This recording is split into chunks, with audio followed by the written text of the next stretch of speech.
நேயர்கள் அனைவருக்கும் என்னுடைய இனிய ஆங்கில புத்தாண்டு வாழ்த்துக்கள். நான் உங்கள் கல்வடங்கம் டாக்டர் சத்யநாராயண சர்மா பேசுகிறேன். இன்னைக்கு நம்ம ஆங்கில புத்தாண்டு எந்த மாதிரியான பலன்களை 12 ராசிக்கும் தரப்போறது அப்படிங்கிறத தான் பார்க்க போறோம். இந்த வருடம் ஆங்கில புத்தாண்டு பிறக்கின்ற அந்த வேளை ஒரு சிறப்பான நிகழ்வுகளை உள்ளடக்கியதாக இருக்கும். அதாவது இந்த வருட கிரகங்கள் என்று சொல்லப்படுகின்ற சனி பகவான், குரு பகவான், ராகு கேது பகவான் ஆகிய 3-4 கிரகங்களும் பெயர்ச்சி ஆகின்றது. அதுல முதல்ல பார்த்தோம்னா சனி பகவான் மார்ச் 29ஆம் தேதி 2025 அன்று இரவு 11:01 கும்பராசியிலிருந்து மீன ராசிக்கு பயிற்சியாரார். அப்போ ஒரு 3 மாசம் கும்பராசியிலும் மீதி 9 மாதங்கள் மீன ராசியிலும் இருந்து பலன்களை தரப்போறார். அடுத்து நம்ம வருட கிரகத்தில் முக்கியமானது குரு பகவான். குரு பகவானை பொறுத்தவரை மே மாதம் 14ஆம் தேதி 2025 அன்று காலை 7:07 ரிஷப ராசியிலிருந்து மிதுன ராசிக்கு பயிற்சியாரார். அப்போ குரு பகவானை பொறுத்தவரை ஒரு 5 மாசம் ரிஷப ராசியிலும் மீதி ஒரு 7 மாதங்கள் மிதுன ராசியிடமிருந்து பலனை தரப்போறார். குரு பயிற்சியை பொறுத்தவரை அதிசார பயிற்சியும் கூட இருக்கிறது. அதாவது அக்டோபர் 17ஆம் தேதி 2025 குரு பகவான் அதிசாரமாக மிதுன ராசியிலிருந்து கடகராசிக்கு போறார். அந்த அதிசார பெயர்ச்சி நிவர்த்தி எப்போ ஆறுது அப்படின்னு பார்த்தோம்னா டிசம்பர் மாதம் 7ஆம் தேதி 2025. அப்போ இங்க ஒரு 2 மாசம் குரு பகவான் கடகராசியிலிருந்து பலனை தர போறார். அப்போ அந்த குருவை பொறுத்தவரை 5 மாசம் ரிஷபத்துல, மீதி 5 மாசம் மிதுனத்திலையும் 2 மாதங்கள் கடகத்திலையும் இருந்து பலாபலன்களை தரப்போறார். இது அதிசார பலன்களையும் சேர்க்கணும். இதுல ஒரு 2 வருஷம் 2 மாசம் நீங்க பாத்தீங்கன்னா குரு பகவான் வக்கர நிலையில பிப்ரவரி 4ஆம் தேதி வரைக்கும் வக்கர நிலையில இருந்து பலனை தரப்போறார். அப்போ குரு பகவானோட பலன் அப்படிங்கிறது மிக மிக மாறுதலுக்கு உட்பட்டது.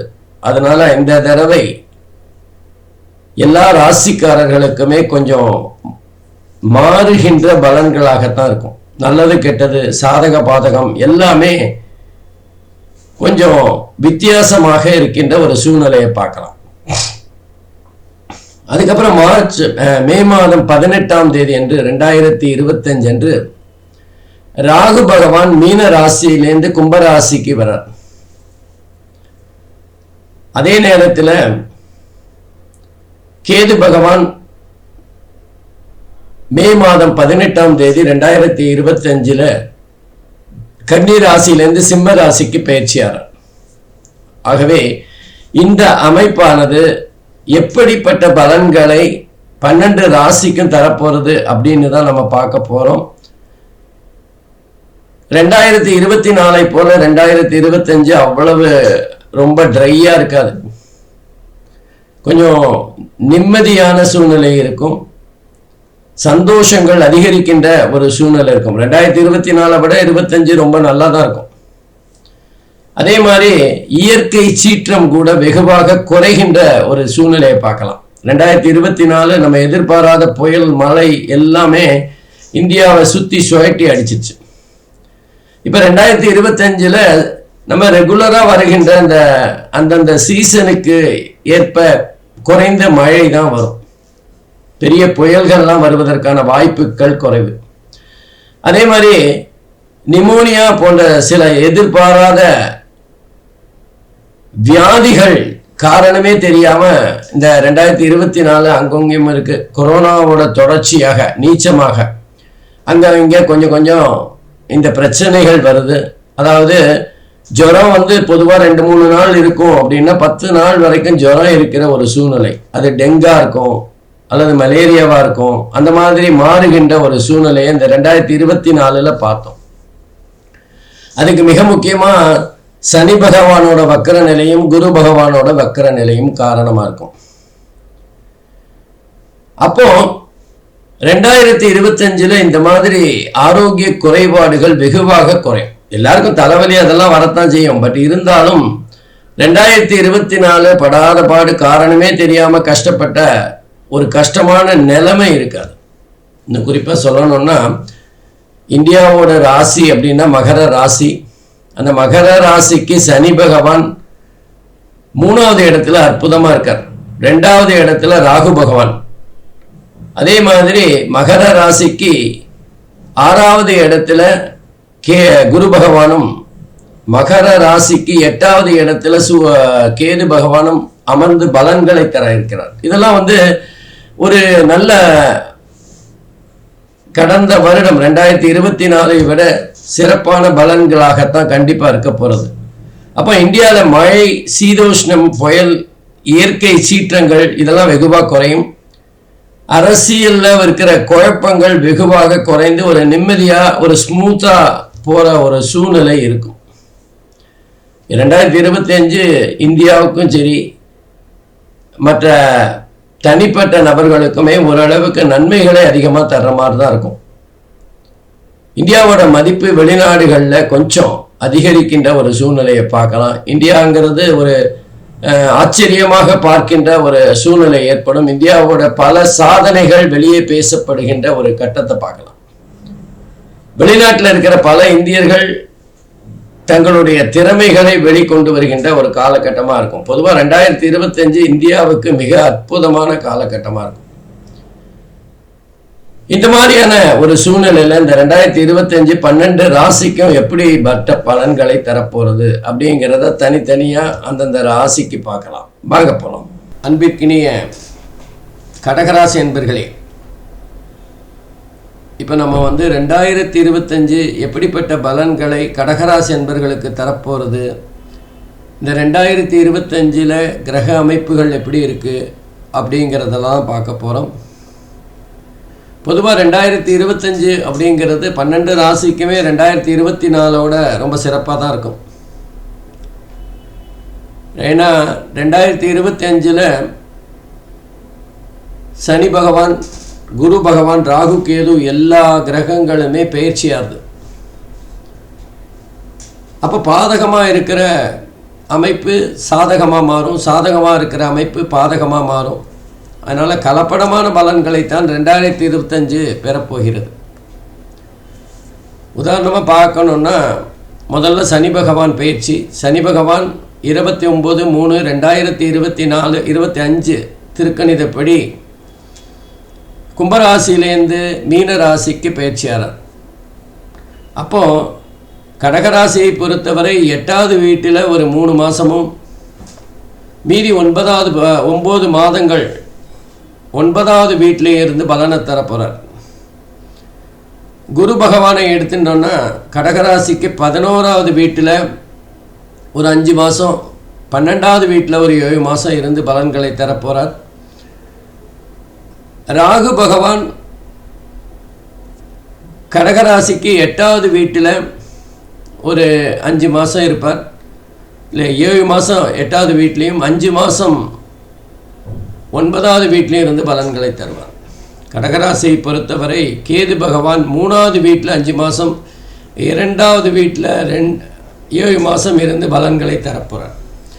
ஆகவே இந்த கலப்படமான பலன்கள் எப்படியெல்லாம் கடகராசி என்பர்களுக்கு பலனாக தரப்போகிறது, எப்படிப்பட்ட பலன்களை அவங்க பெறப்போகிறாங்க அப்படின்னு பார்க்கலாம். பொதுவாக முதல்ல நம்ம சனி பகவானை பார்க்கலாம். ஏன்னா அதுதான் முதல்ல பயிற்சியாரார். சனி பகவான் அஷ்டம சனியாக கடகராசிக்கு கொஞ்சம் படாத பாடுபடுத்திட்டு இருந்தார். 2024 அஷ்டம சனி தன்னோட வேலையை கடகராசிக்கு காட்டியிருக்கும். தன்னோட சொந்த வீட்டில் ஆட்சியாக இருந்தாலுமே கடகராசியை பொறுத்தவரை சனி பகவான் பகையாகத்தான் செயல்படுவார். அப்போது அஷ்டமஸ்தானத்தில் சனி பகவான் இருக்கும்போது கடகராசி என்பர்கள் கொஞ்சம் மன ரீதியாக பாதிக்கப்படுவார்கள், மன உளைச்சலுக்கு ஆவார். ஏதாவது எதிர்பாராத கஷ்டங்களையும் மனதில் நம்ம வெளியில் சொல்ல முடியாத ஒரு மனதிற்குள்ளேயே புழுங்கிக் கொண்டிருக்கின்ற ஒரு சூழ்நிலையை ஏற்படுத்தி விடுவார். நம்ம நல்ல வேலை பார்த்துருப்போம், ஆனாலும் நம்முடைய வேலை திருப்தி இல்லை அப்படின்னு சொல்லக்கூடிய நிலைமை ஏற்படும். காரணம் நம்ம முயற்சி செய்கின்ற ஒரு விஷயம் தோல்வி அடைகின்ற போது அது நம்ம மேலே பழிவுக்கான வாய்ப்புகள் இருக்கும். நம்ம வேலையை நம்ம செஞ்சோம், அவங்க என்ன சொன்னாங்களோ அதை நம்ம செஞ்சோம், ஆனால் அது வெற்றி பெறவில்லை. வெற்றி பெற்றிருந்தால் அந்த பாராட்டுக்களை அவர்கள் எடுத்துக்கொண்டிருப்பார்கள். அப்போது நம்ம ஒரு தோல்வி ஏற்பட்ட காரணத்தினால நம்ம அதை விமர்சனத்துக்குள்ளாகும். இது மாதிரி தான் அஷ்டமத்து சனி சம்பந்தம் இல்லாமல் நமக்கு ஒரு கெடு பலன்களையோ நம்மளுடைய மரியாதையை குறைக்கின்ற வகையிலோ, இன்னும் சொல்லப்போனால் 8வது வீடு அஷ்டமஸ்தானத்தில் சனி பகவான் இருக்கும்போது தீராத கடன் பிரச்சனை, தீராத நோய், தீராத பகை இதையெல்லாம் காட்டிடுவார். ஆகவே கடந்த ஒரு 5 மாதம் 3 மாதம்தான் 3 மாதங்கள் கடகராசி என்பர்கள் இந்த பலாபலன்களை பெற்றாலும் அதுக்கப்புறம் 9வது வீட்டுக்கு சனி போகும்போது ஒரு ரிலீஃப், அப்பா ஆளை விட்டாரப்பா அப்படின்னு ஒரு மனசில் ஒரு ஆதங்கம். 9வது வீட்டில் சனி பகவான் இருக்கும்போது கொஞ்சம் படிப்பு சம்பந்தமான விஷயங்களில் மந்தமாக இருந்தாலுமே முன்னேற்றம் நம்ம கண்ணுக்கு தெரியும். முதல்ல 8வது வீட்டில் இருக்கும்போது நம்ம முழுமையான முயற்சிகளை செஞ்சாலுமே தோல்வியாக இருந்தது. இப்போ நம்முடைய வாழ்க்கையில் கொஞ்சம் கொஞ்சம் முன்னேற்றம் நம்ம கண்ணுக்கு தெரிகிற மாதிரி ஒரு சூழ்நிலை, வெற்றியை நோக்கி நகருகின்ற ஒரு உணர்வு நம்ம மனசில் ஏற்படும். ஆகவே சனி பகவானை பொறுத்தவரை கடகராசி என்பர்கள்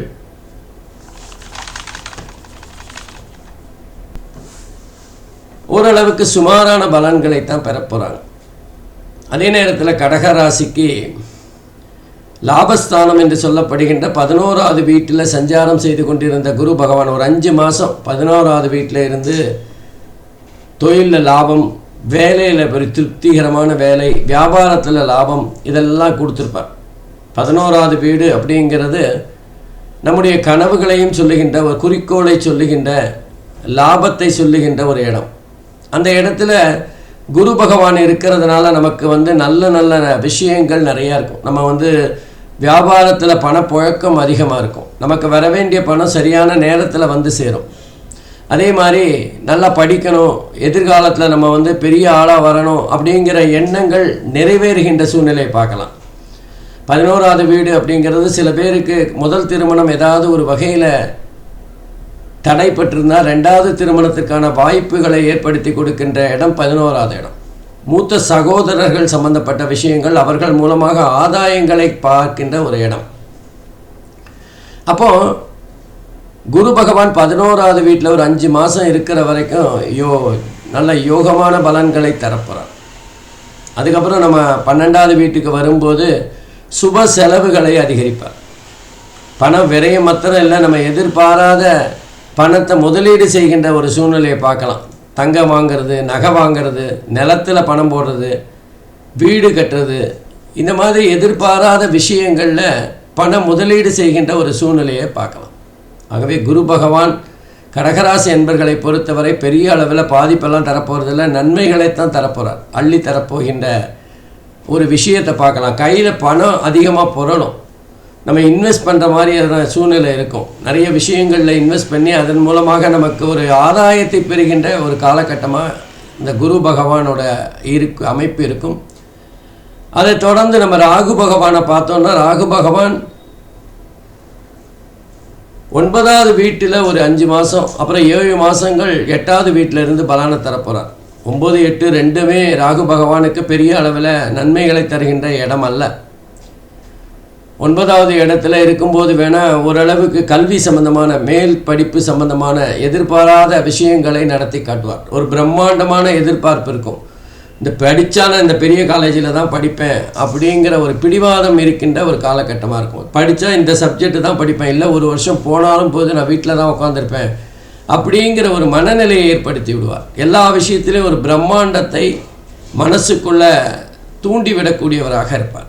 அப்போது அந்த 9வது வீட்டில் ராகு பகவான் சஞ்சாரம் செய்கின்ற போது அதிர்ஷ்டங்கள் அவ்வப்போது அடித்தாலும் மனசுக்குள்ள கற்பனை கோட்டை மிகப்பெரிய அளவில் இருக்கும். அதுக்கடுத்து 8வது வீட்டுக்கு ராகு பகவான் வரார் அஷ்டமஸ்தானத்தில். நம்ம அவசரமாக செய்கிற நிறைய விஷயங்கள் கெட்ட பெயரை ஏற்படுத்திடும். சில சமயங்களில் நம்ம செஞ்ச ஒரு சின்ன முயற்சியானது மொத்தமும் அதனால தான் போச்சு அப்படிங்கிற பை சொல்ல நம்ம மேலே ஏற்படுத்தி கொடுத்துரும். அவப்பெயர், மரியாதை, கௌரவ குறைச்சல் இதெல்லாம் ஏற்படக்கூடிய காலகட்டமாக இருக்கும். நமக்கு தீராத கடனை ஏற்படுத்துகின்ற காலகட்டமாக இருக்கும். ஒரு கடனை அடைக்கிறதுக்கு இன்னொரு கடன் வாங்குகின்ற ஒரு சூழ்நிலையை பார்க்கலாம். அதே மாதிரி நோயின்னு எடுத்தோம்னா நம்ம நோய்க்கு மருத்துவம் பார்க்காம இன்னும் கொஞ்சம் நமக்கு வேலையில் பிஸியாக இருக்கேன் அப்படிங்கிற மாதிரி நோயை முத்த விட்டு அதுக்கப்புறம் அதிகப்படியான பணம் செலவழிக்கின்ற சூழ்நிலையை பார்க்கலாம். அதே மாதிரி பகைவர்கள் அதிகமாக இருக்கின்ற ஒரு காலகட்டமாகவும் இருக்கும். ஆகவே ராகுவை பொறுத்தவரை கடகராசி என்பர்களுக்கு இந்த 2025 சுமாரான பலன்களைத்தான் தரப்போகிறார். குறிப்பாக யாருக்கெல்லாம் ராகு திசை நடக்கிறதோ அவங்களுக்கெல்லாம் கொஞ்சம் பிரச்சனைகள் அதிகமாக இருக்கிறத பார்க்கலாம். ராகுவினால் நம்ம எதிர்பாராத செலவீனங்களையும் அதே நேரத்தில் நம்முடைய பணம் கண்ணுக்கு தெரியாமல் கரைஞ்சு போகிறதையும் பார்க்கலாம். அடுத்ததாக கேது பகவான் கடகராசியை பொறுத்தவரை இப்போ 3வது வீட்டில் ஒரு 5 மாதம் இருந்து நல்ல பலன்களை தரப்போகிறார். கூடவே 2வது வீட்டுக்கு வந்து தனஸ்தானம், குடும்பஸ்தானம், வாக்குஸ்தானத்தில் கேது பகவான் வரும்போது சில பிரச்சனைகளையும் ஏற்படுத்தி விடுவார். கண்ணு சம்பந்தமான பிரச்சனைகளை ஏற்படுத்துவார். கண்ணில் என்ன பிரச்சனைனே தெரியாத அளவுக்கு கண்ணுக்கு செலவு செய்கின்ற ஒரு சூழ்நிலை ஏற்படுத்துவார். கேது எந்த வீட்டில் இருக்கோ அந்த வீட்டுக்குரிய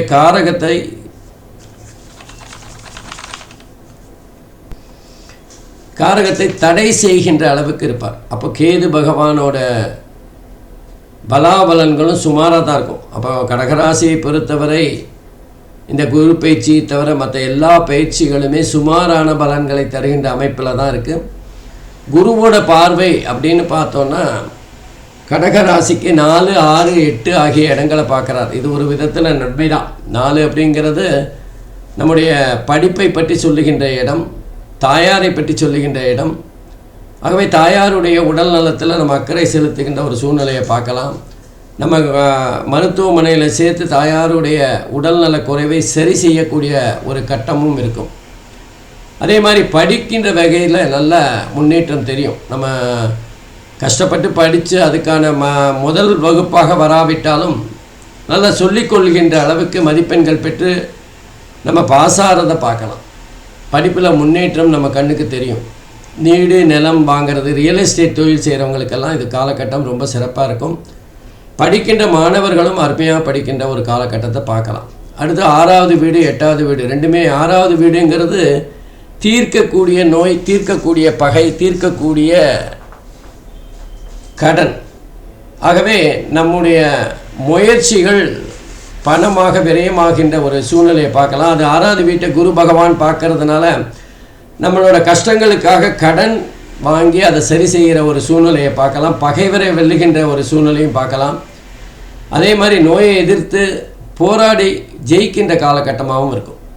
அதே மாதிரி 8வது வீட்டை பார்க்கறதுனால ஏற்கனவே 8வது வீட்டை 2 கிரகங்கள் நம்ம சனி ராகு ஆகவே ரெண்டுமே சஞ்சாரம் செய்கின்ற ஒரு சூழ்நிலையை பார்க்கலாம் இந்த வருஷத்தில். அதனால் 8வது வீட்டை குரு பகவான் பார்க்குறப்போ அந்த மே மாதத்துக்கு பிறகு மிக அற்புதமான பலன்களை அந்த 8வது வீடு நம்மளுடைய கௌரவ குறைச்சல், நமக்கு மரியாதை இல்லாத ஒரு சூழ்நிலை இதெல்லாம் சரியாயிடும்.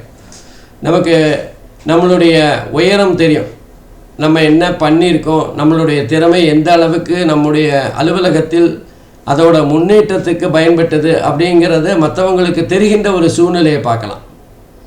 முடிவு தோல்வியாக இருந்தாலும் நீங்கள் முயற்சி செஞ்சு ரொம்ப ரொம்ப நல்லா இருந்தது சார், இல்லைன்னா மிகப்பெரிய தோல்வியை சந்திச்சிருப்போம் அப்படின்னு சொல்லுகின்ற ஒரு சூழ்நிலையை பார்க்கலாம். முதல்ல நம்ம கஷ்டப்பட்ட போது அதுக்கான பலன் இல்லாமல் போச்சு. இப்போ நம்முடைய திறமைக்கு ஒரு அங்கீகாரம் கிடைக்கிறது அப்படிங்கிற ஒரு சந்தோஷம். ஆகவே குருவோட பார்வை மிக அற்புதமாக இருக்குது. ஆனால் சனியோட பார்வை அப்படின்னு பார்த்தா 11, 3, 6 ஆகிய இடங்களை பார்க்குறார். 11 லாபஸ்தானம். அதோட நம்ம தொழில் வியாபாரம் போன்ற விஷயங்களில் லாபம் அதிகமாக இருந்தாலும் நமக்கு கையில் வர வேண்டிய பணம் கால தாமதமாகலாம். 3வது வீட்டை சனி பார்க்கறதுனால முயற்சிகள் மந்தமாக செயல்படுகின்ற ஒரு தன்மையை பார்க்கலாம். 6வது வீட்டை பார்க்கறதுனால தீர்க்கக்கூடிய நோய் பகை இதெல்லாம் ஓரளவிற்கு அதிகரிக்கின்ற ஒரு சூழ்நிலையை பார்க்கலாம். மொத்தத்தில் இந்த கடகராசி என்பர்களுக்கு குரு பகவானை தவிர மற்ற 3 கிரகங்களும் சுமாரான பலன்களைத்தான் தரப்போகிறார். கொஞ்சம் கவனமாக இருந்தால் அந்த குரு பகவான் கையில் பணம் புரளுகின்ற ஒரு காரணத்தினால் கஷ்டங்கள் கண்ணுக்கு தெரியாத அளவுக்கு மறைஞ்சிடலாம். ஆகவே மனம் தளராமல் முயற்சிகளை சரியான பாதையில் செயல்படுத்தினால் வெற்றிகளை பெறலாம். நன்றி, வணக்கம், வாழ்க வளமுடன். ஸ்ரீ குபேரன் டிவியை பார்த்தமைக்கு நன்றிகள். மேலும் இது போன்ற தகவல்களை தெரிந்து கொள்ள ஸ்ரீ குபேரன் டிவியை சப்ஸ்கிரைப் செய்யுங்கள். மறக்காமல் பெல் ஐக்கானை கிளிக் செய்யுங்கள்.